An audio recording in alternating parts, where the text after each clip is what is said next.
আছে? হ্যাঁ, ওরও বউ আছে, 2টা ছেলে আছে। আপনি জানি শুনে তার সাথে সম্পর্ক করলেন? জানি শুনি তার সাথে সম্পর্ক করিনি, সে আমার সাথে জোর করেই সম্পর্ক করেছে।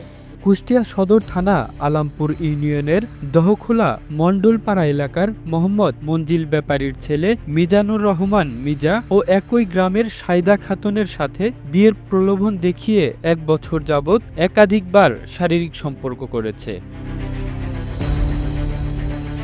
2 সন্তানের জননী সাইদা খাতুন বলেন, আমার স্বামী মারা যাওয়ার পরে মিজান আমার বাড়িতে ঘন ঘন আসা যাওয়া করত। এলাকাবাসী এই বিষয় নিয়ে খারাপ মন্তব্য করে। আমি মিজানের কাছে বলি যে আমার ছেলে বৌমা আছে ও এলাকাবাসী বাজে মন্তব্য করছে, আপনি আমার বাড়িতে আর আসবেন না। মিজান বলেন, সমস্যা নাই, খারাপ মন্তব্য করেছে তো কি হয়েছে, আমি তোমাকে বিয়ে করব। এই বিষয়ে প্রলোভন দেখিয়েই একাধিকবার সাইদার সাথে শারীরিক সম্পর্ক করে মিজা। আমার সাথে জোর করেই সম্পর্ক করেছে। জোর করি? হ্যাঁ, তাতে জোর করে করতে গেলেন? জোর করে মানুষ কয়বার জোর করলে পারে, না করি পারে।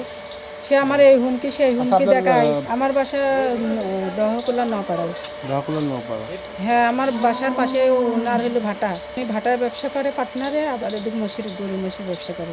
সাইদা মিজানের কাছে বিয়ের কথা বললেই নানান অজুহাত দেখিয়ে থাকে মিজা। সাইদা খাতুনের অভিযোগ, আমাকে বিয়ের প্রলোভন দেখিয়ে এতবার ক্ষতি করেছে। মিজান আমাকে বিয়ে করা লাগবে, বিয়ে না করলে আমি আইনগত ব্যবস্থা নিব। The news Bangladesh, national desk.